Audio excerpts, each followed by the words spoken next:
Hello students, due to some technical issue, the first recording stopped till here. So let's continue from that. This is part 2. Okay.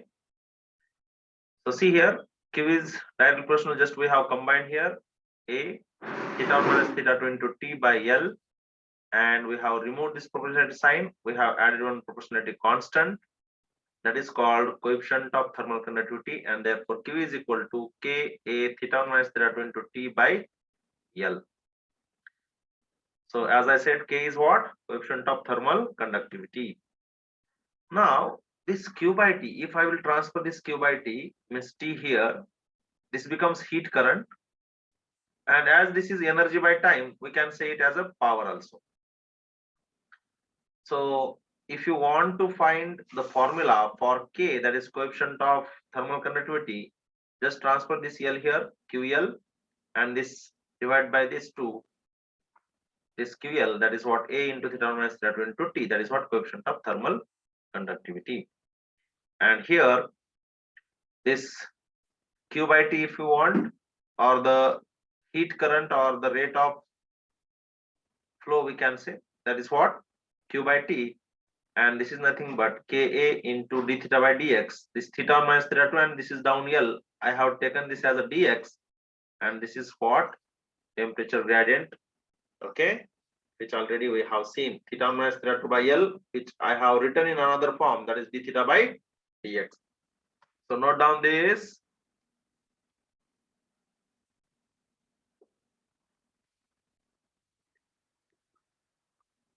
So let's move ahead.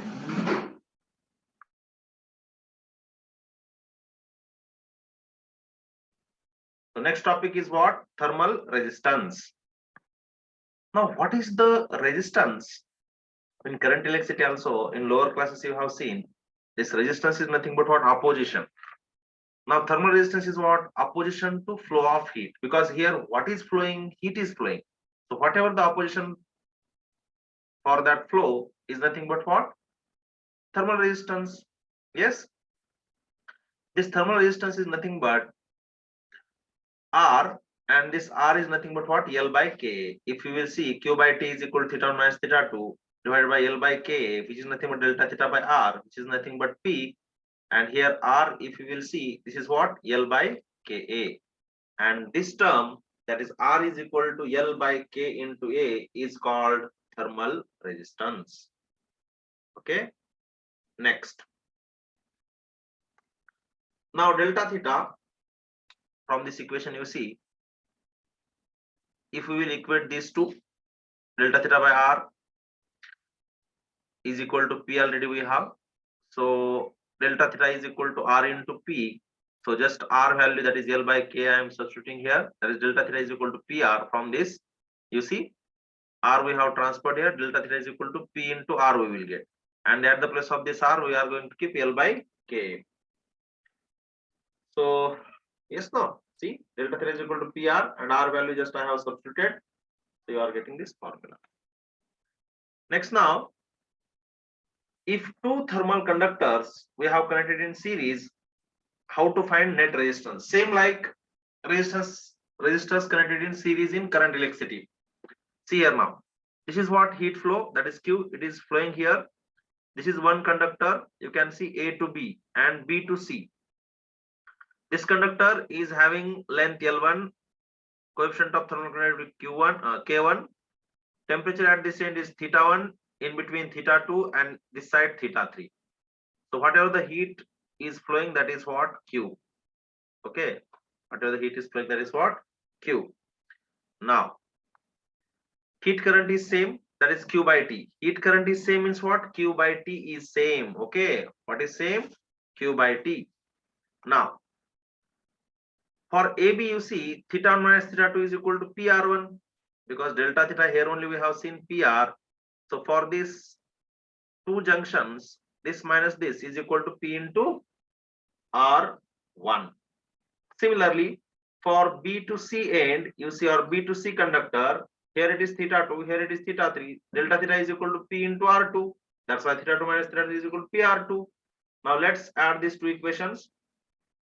theta 1 plus theta 2, this that is theta 1 minus theta 2 plus theta 2 minus theta 3 is equal to this PR1 plus PR2. This theta 2 and this minus theta 2 will get cancelled. Theta 1 minus theta 3 is equal to delta theta, which is equal to P into R1 plus R2. And this is nothing but what? P into RS, and therefore RS is equal to R1 plus R2. Same like series combination formula you will get here. Okay, draw this diagram and note down.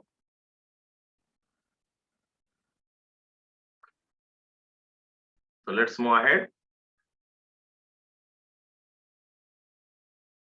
Now see, RS is equal to L1 plus L2 by K. Then R1 is equal to L1 by K1 into A. Next, R2 is equal to L2 by K2 into A. Then this RS is equal to, just now we have seen, no, R1 plus R2. So just what I will do, I will substitute this all values here in this equation. So see, RS value I substituted this one. This value I have substituted here. R1 value, this value I have substituted here. R2 value I have substituted at the place of R2. Okay. Now, if we will solve this, we will get K is equal to L1 plus L2 into K1 K2 by L1 K1 plus L2 K2. And if L1 is equal to L2, then effective coefficient of thermal conductivity is equal to 2 K1 K2 by K1 plus K2 in the series combination. You can do it yourself. Just check this. Okay. Now, next. On this topic, you may get question in object, that is junction temperature. How to find junction temperature? They will give you 3 different rods, something like this. This is first rod, this is second rod, this is third rod. Here it is temperature theta 1, here it is temperature theta, here theta 2 and theta 3. And heat may flow not like this, always it may be different also. You have to see from where to where it is flowing, and how to decide from high temperature to low temperature. So see here, as I have assumed this theta 1 is more, so theta 1 to theta temperature will move, means heat will flow. Here also it is moving like this, and here also it is moving like this. So Q1, Q2 and Q3, and this is what junction temperature. Then this Q1 by T is equal to Q2 by T plus Q3 by 3. Same like incoming current is equal to sum of outgoing current. Same like that. So here just Q1 by T formula you use, K1 A1 theta 1 minus theta divided by L1. Q by T formula you know, Ka delta theta by L1. So same thing here also, K2 A2 theta minus theta 2 by L2. For this rod, theta 1 minus theta will come. K1 A1, which is coefficient of thermal conductivity, area of cross section. L1 is the length for this particular rod. For this rod, K2 A2 theta minus theta 2 divided by length of this rod, plus what you will get,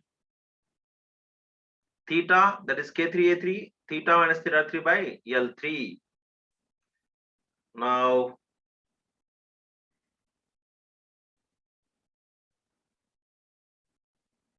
just note down this. Okay.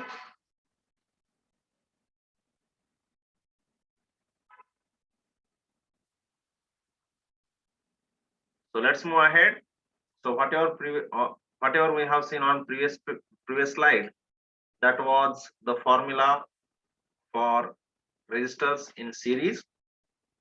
Now thermal conductors in parallel. You see here this pink line, you can see above this pink line you have one conductor whose coefficient of thermal conductivity is K1, and down is another conductor and whose thermal conductivity is K2. Both are having length same. At this junction temperature is theta 1, at this junction temperature is theta 2. And see, when heat is flowing from here, it is getting divided into 2 parts. From the above part it will be Q1, from below part it will be Q2. So see, Q by T, this complete heat is equal to Q1 by T plus Q2 by T addition. Then this is nothing but what, power, and power P is equal to P1 plus P2. Next now, P, you know, delta theta by R formula. Yes, power P is equal to what? Delta theta by R. So here it is what? Theta 1 minus theta 2 by R, which is equal to theta 1 minus theta 2 by R1 plus theta 1 minus theta 2 by R2, because the temperature is going to be same, means temperature difference is going to be same for all. And that's why you are getting 1 by R is equal to 1 by R1 plus 1 by R2. Same like resistors in parallel formula. Okay. Next, you substitute R value. Here what you will get? Net resistance L by K into A1 plus A2. What you will get? R1 formula L by K1 plus K1 into A1 plus this one 1 by R2 value is what? L by K2 into A2. Substitute this will come up. So this K, it is coming up, K into A1 plus A2 by L is equal to K1 A1 plus K2 A2 by L. So throughout L I am cancelling, and we are getting K is equal to K1 A1 plus K2 A2, and this A1 plus A2 down. If suppose A1 is equal to A2 is equal to A, then what you will get? Here you will get 2A, and if you will take common A from numerator, A and A will get cancelled. You will get K is equal to K1 plus K2 by 2. Understood? Yes. So note down.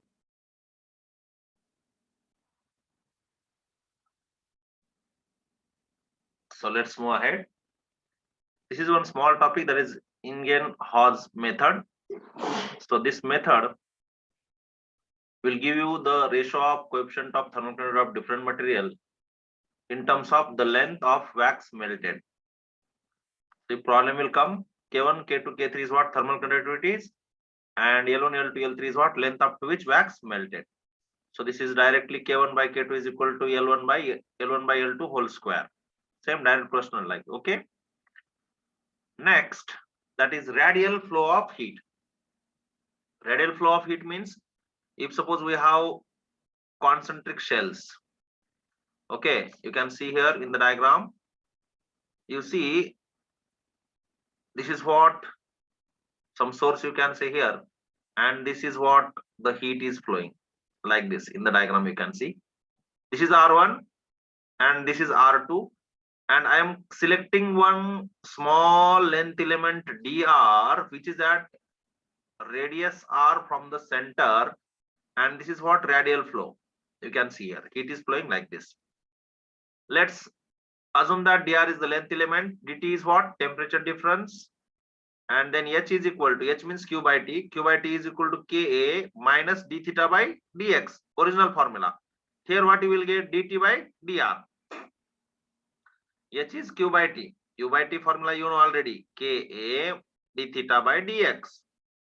Here you are getting minus dt and dr, and at the place of q by t, h.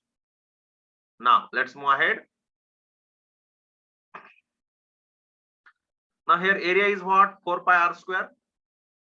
So h is equal to minus k. At the place of this a, I am going to substitute 4 pi r square, and then this dt by dr as it is. Next,